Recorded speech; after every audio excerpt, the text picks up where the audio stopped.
Welcome to episode 73 of Beyond Distribution with GTDC, recorded live from the main stage at the GTDC Summit North America. Frank Vitagliano sits down with Tiffani Bova, Chief Strategy and Research Officer at Futurum, to discuss how AI is transforming the IT channel. Drawing on experience from Gartner, Salesforce, and Futurum, Tiffani shares insights on the shift from integration to intelligence, the rise of the frontier partner, and why data will become the ultimate competitive advantage in the AI era. Tune in for a timely conversation on the future of distributors, vendors, and the evolving IT ecosystem. Thanks for listening. Talk a little bit about your new gig. You've been Futurum now 6, 7 months, 9 months? It's been a little over a year. Yeah, you know, it was a good run. I started in the channel selling as an individual quota-bearing sales rep selling software, and then it was software and hardware, then it was software, hardware, and services. And I'm going to date myself, but for those of you who remember sort of the LAN systems and NTEXs of the world, anybody remember? Okay, yep. And then I ended up at Intercom, which was a disty. Went to work one day, there was chains on the door with a little sign saying, "Call here for your paycheck." Said, "It's probably not a good day." What happened? Not sure. Then I landed at Sprint for a while and helped them stand up their professional services business. They bought a company called Paranet out of Texas to really start to figure out how do we start to deploy high speed into businesses very early in this internet bubble, if you will. And I sold my first domain name in 1996. I kind of got on this train of this thing called the World Wide Web about that time. And then I landed at Gartner for a decade. And many of you were clients, and I spent a lot of time sort of trying to convince the traditional channel that there was going to be another way of delivery and distribution, and really spearheaded the conversation around marketplaces and aggregation and orchestration and finding ways in which the channel could go on this journey with not only the vendor community but also with disties. And then sort of started talking about this born in the cloud partner, right? And how do we start to deal with them when their incentives and interest was not that we were familiar with, right? You sell something, you make a little commission on it, you might make an incentive in MDF, you make some margin, you go, you deploy, you do break fix, then it became managed services, and then, you know, I become a systems integrator or a solution provider, and now I'm doing outcomes. But in many ways, the business model didn't shift. Cloud was one of those triggers that really forced everybody to go, hold on, I'm not going to roll a truck, MSP showed up. I'm not going to resell stacks of CDs, for those of you who remember those days, right? It's just going to be downloaded, and it was really disruptive, I think, to the way in which everybody was moving and consuming technology. And then the time that I spent at Salesforce was super good for me because I'd been so stuck, if you will, and I use stuck with a smile on my face, in tech. But for 8 years, I was absolutely living in the end user world, seeing how all the technology many of the vendors, right, you develop and you deploy, and then the channel would actually, implement and integrate. Seeing it live in action was just inspiring, speaking at the UN or doing Davos or the World Economic Forum, and really listening to how technology was going to change the way we live and work.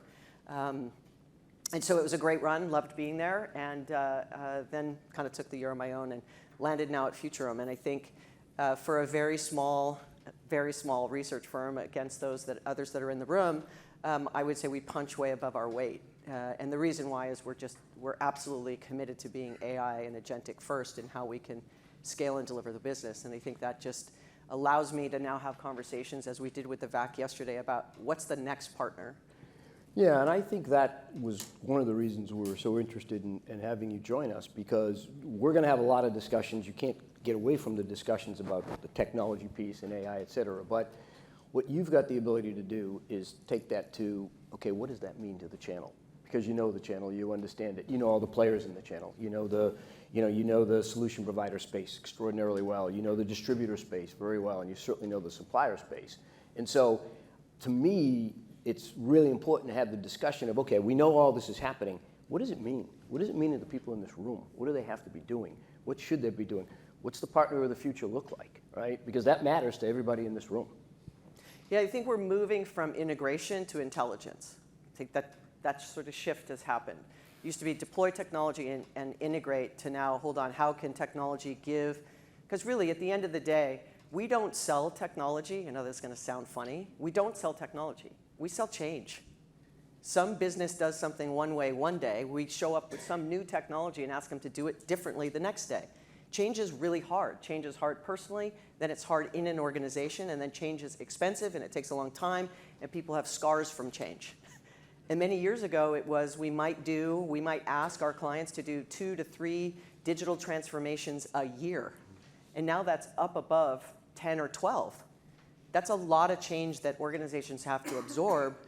And we as vendors, are saying, we need you to buy more. This is the latest and greatest.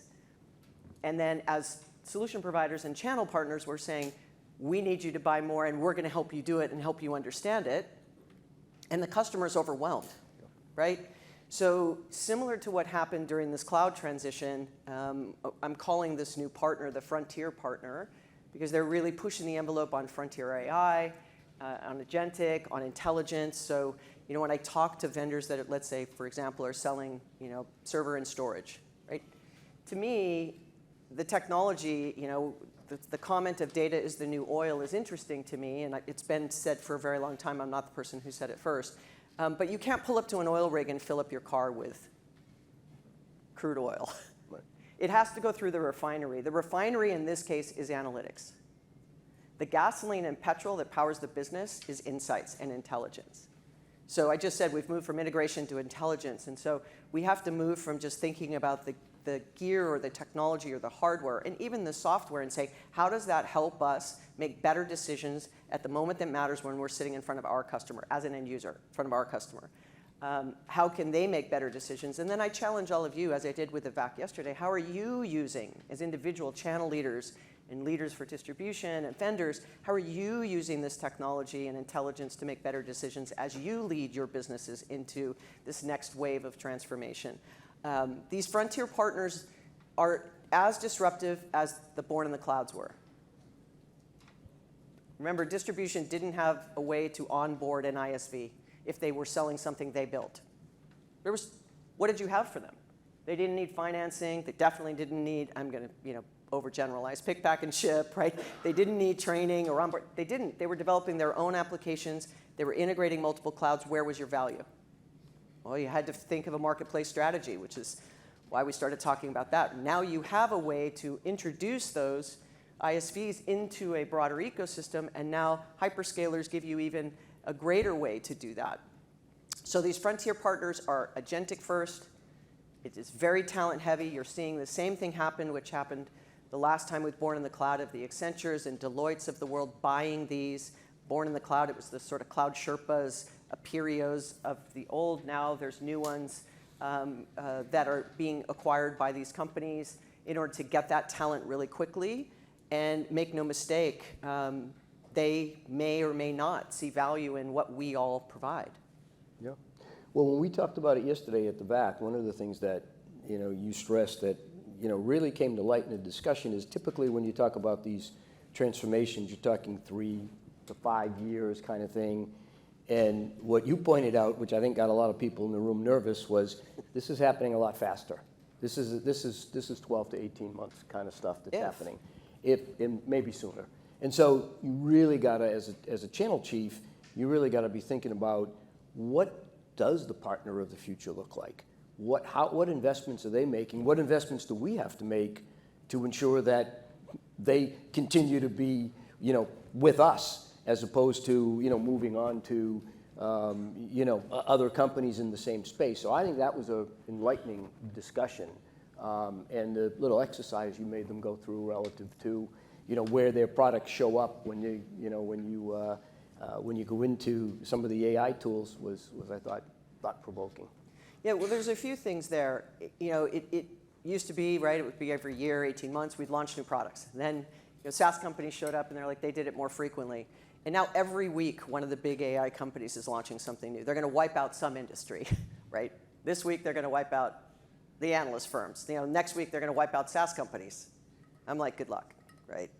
I think when I when someone says that to me, I look at them and I go, in my head, I go, am I really having a build versus buy conversation again in 2026? But sure enough, yes, we are. Right? We are having that conversation again, and we all know that the build versus buy is a tricky, slippery slope. Like, what is your core business? Are you a CRM company, or do you make widgets? Well, if you make widgets, why are you going to use Claude or Vibe to create your own CRM company? There's 1,000 reasons why you shouldn't do that, not just because I used to work at Salesforce. It's a bad idea. So I would say it's similar. So, you know, and because they're launching new things every week, the challenge, I think, for us is, as leaders, especially in this room, we have to be ambidextrous. You have to continue to make money today in the same way you are with the same group of partners that you have, while at the same time, you're putting an eye on the prize of these frontier partners that are going to have very different needs. They're going to be very data intensive. They're going to be very analytic driven, and they're going to be agentic first. So if you're selling anything that powers AI, which all of you could argue you do, that's great. But again, we're moving away from it being individual, and now we have this sort of model orchestration, because there's not one model, it's multiple models. I mean, some of you may have platformed on one model, whether that's Gemini or whether it's OpenAI, whether it's ChatGPT, whatever it might be, Copilot, whatever it is. But it's mostly going to be model orchestration as well, where people are using multiple models because you can. But the entire thing is dependent on data. And you know, I think that's where distribution has a huge advantage, because where does the data live?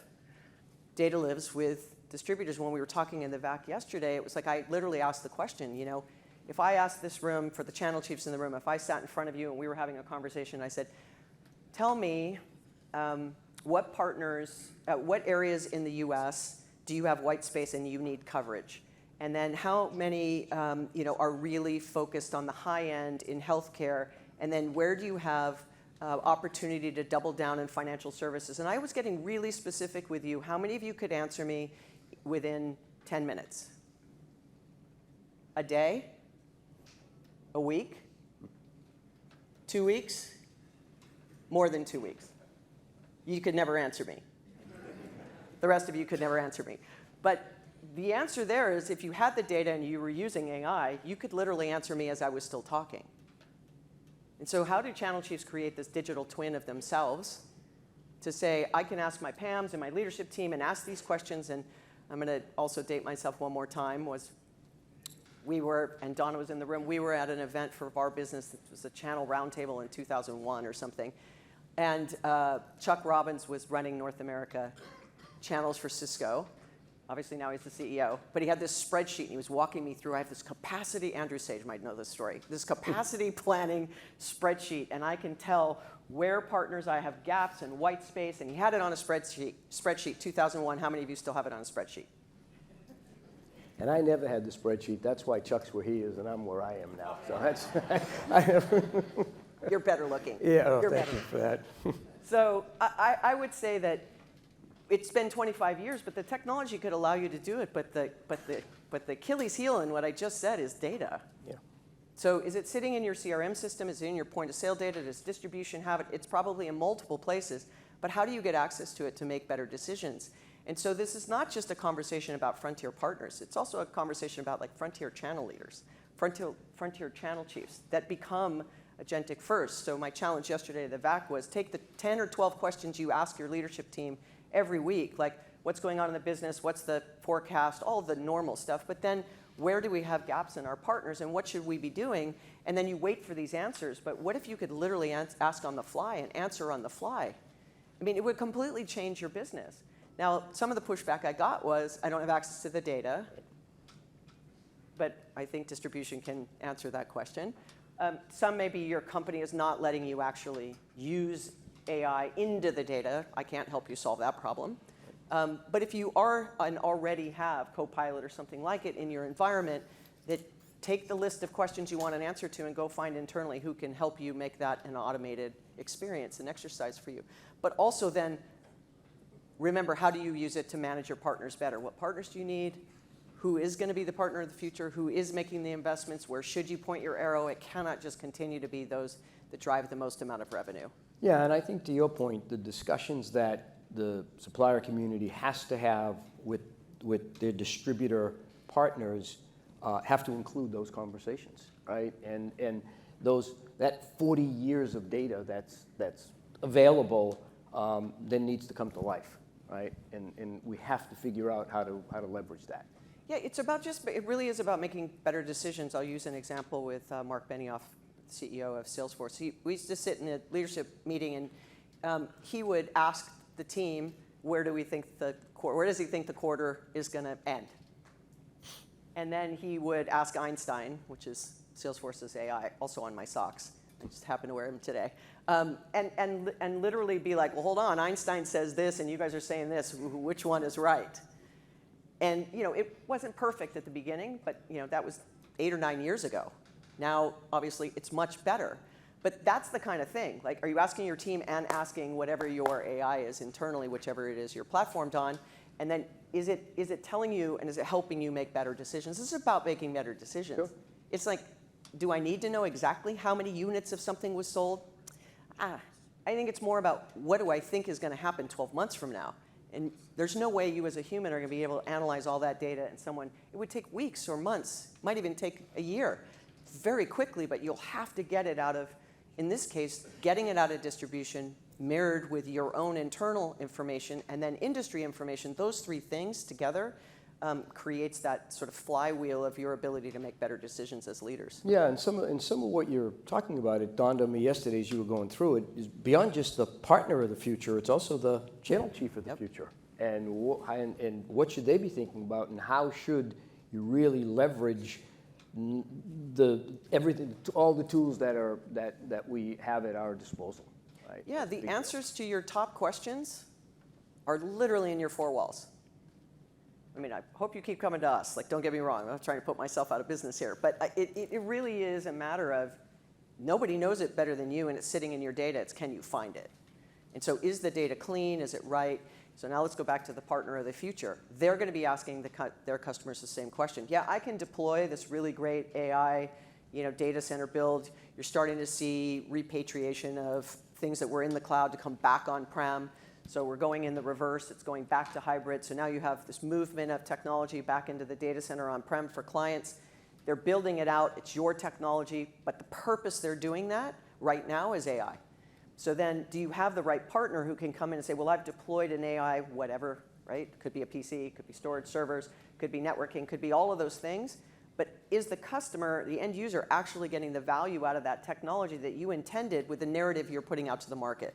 It's sort of like everybody was a cloud company when the World Wide Web was hot. Now everyone's an AI company. Everyone's put AI, they've just added AI to the sentence of their narrative, right? Or their product spec. It's like, that's not helpful. It's like cloud is not anything. It's a lot of things. AI is not something you can sell. It is a lot of things that this room has to actually make happen. Yeah. So the work that you've done is just new. I mean, you've really just completed yesterday, it. Yeah. Yesterday. Yesterday.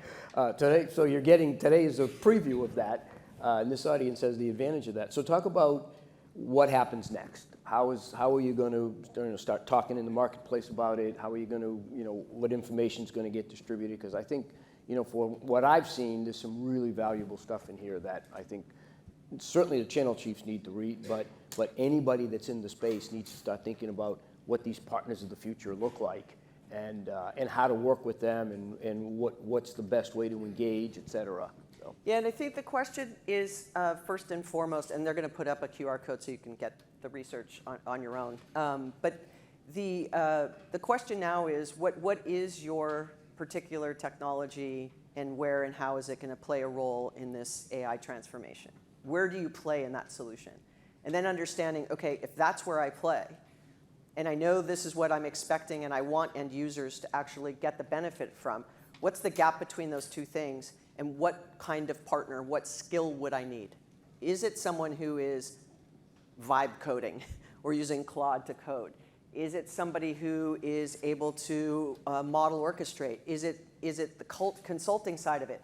Do I need someone to be able to pull together data? Do I need, you have to understand, because there is not one answer. I'm not going to be able to say this is what you should do. But you have to understand where you play in that stack and then what kind of partner you would need to circle that. Now, the questions I got yesterday in the back were, do I think you can take your existing ecosystem and take them on this journey with you?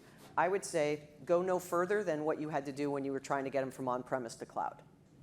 How long did that take everybody? It was not 6 months. It was not a year. I mean, it's still kind of happening. Yeah. So you have some that are hanging on to the current model. You have some that have sort of landed in hybrid.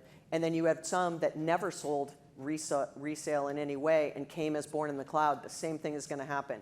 You're going to have some that will continue to sit where they are now, some that will start to embrace what's happening in agentic and AI, and you'll have some that will enter that have no history with you in any other way. It's the same process. It's just a different persona. Instead of born in the cloud, they're born agentically. They're these frontier partners that have very different needs. Now, in the research, you're going to see, like, it's like PhDs and data scientists. These people are not cheap. If you listen to the news and you see Meta and everybody else spending a lot of money to get this talent, it's going to be very hard for a small partner. So how can you as vendors and distributors really augment that journey for them and have them and help them have access to what they need to be successful? Yeah, I mean, because one of That's the where you big need to issues. start. Yeah, one of the big issues clearly that they're all looking at is return on investment, right? Correct. And how, and you know, how am I going to make these investments, and when do I see a reasonable time period of when I'll start to see a return on it? So that's where the supplier community comes in. That's where the distributors come in terms of augmenting that.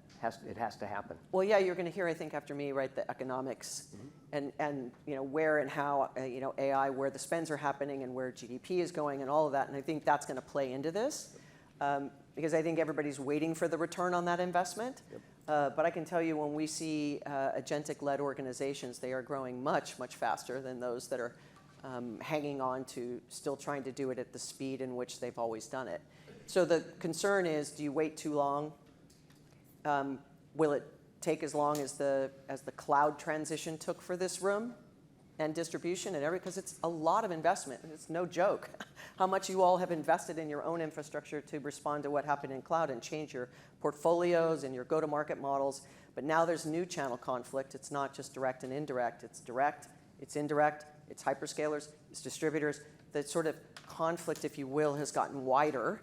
And so that means that the ecosystem has to figure out how to work together more seamlessly so the customer doesn't get trapped in a solution or a situation where they have multiple solutions from multiple places and they're not working together. Because if they start saying they're not getting return on investment, we will have a problem. Oh, right? Totally.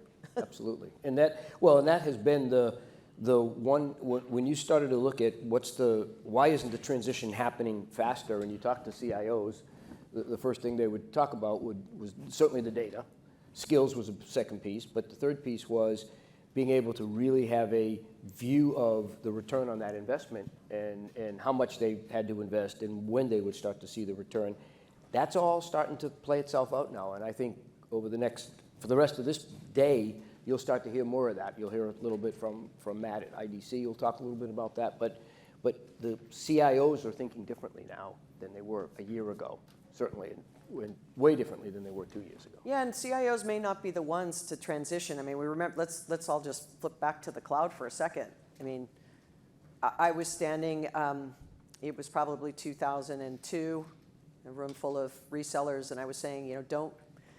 No offense to anybody in the room. Don't go buy servers and storage. Like, just put it in the cloud with us. Like, do you want to go have lunch with your server and sit there? Like, who cares where it is? Like, right?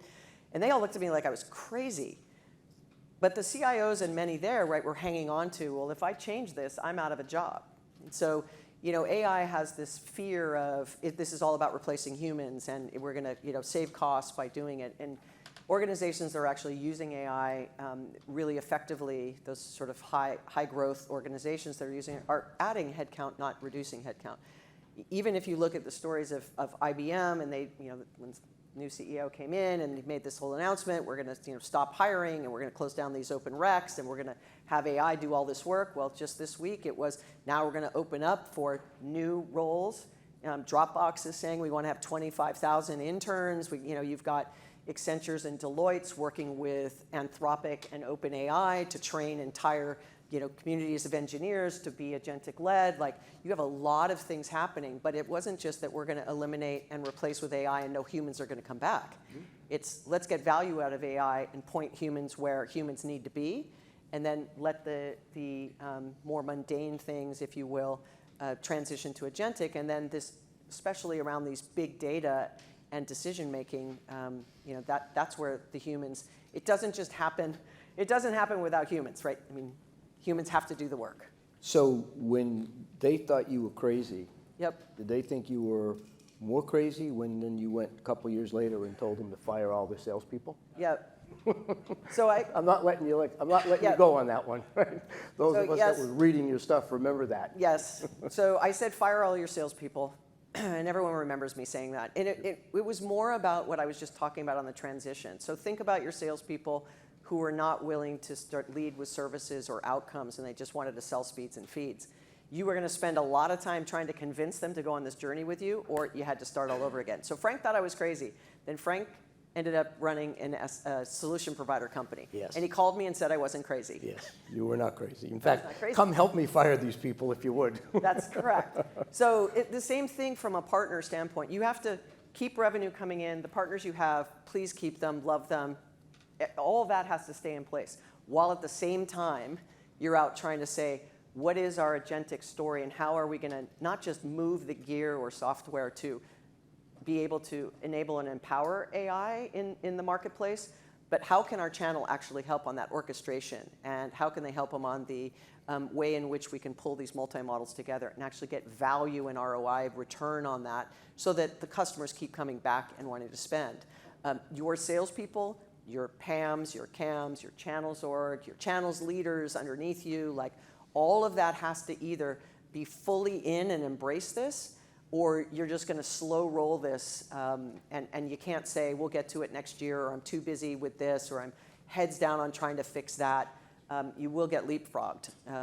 And this is where those things happen. Like nobody would have said this book company that sells online books would turn around and be the largest hyperscaler in the world one day. Yeah. I mean, that should have been somebody else, right? Blockbuster should have been Netflix, and Kodak should have been, the market's littered with it. And so we want to make sure that the message gets out there that these frontier partners are coming. They're starting to really get a foothold in enterprise organizations. They're working with some of the large vendors in this room on bringing those solutions to market. You have the big global SIs that are making massive investments. And so how and where can you make sure that you're tapping into that talent, whether you're hiring it in, working with partners, and or working with your distributor partners to ensure that you have a good story for this transition in front of us.